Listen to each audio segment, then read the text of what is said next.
Question and Answer by L.G. Alexander. Lesson 41. The Balkan Express. The first person I saw as soon as I returned from my holidays was my grandfather.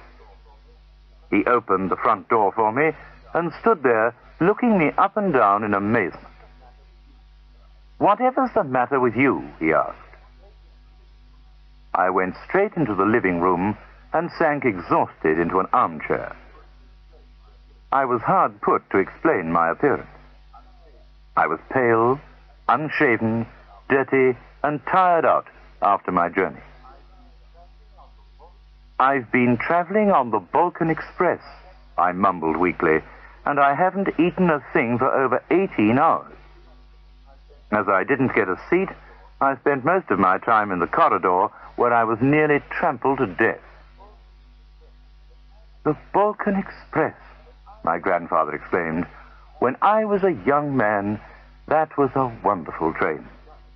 There was a permanent dining car, and you could get some of the best food and wines in Europe.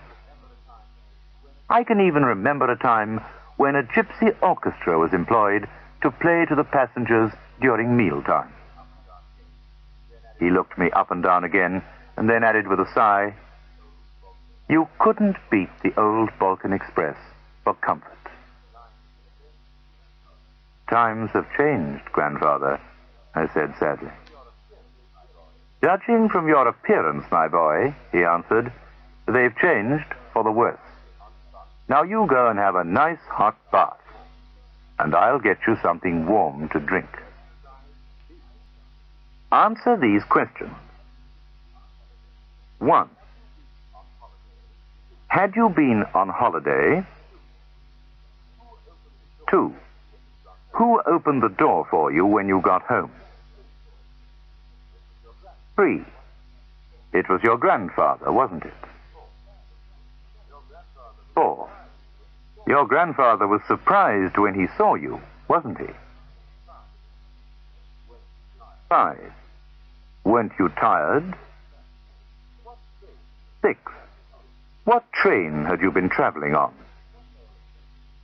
7. Why was your journey so unpleasant? 8. Has your grandfather ever traveled on the Balkan Express? 9.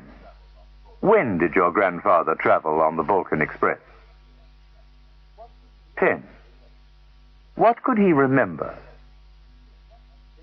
11. Things have changed since then, haven't they? 12. Have things changed for the better or for the worse? 13. What did grandfather tell you to do? 14. He didn't tell you to lie down, did he? 15. What will he get you to drink?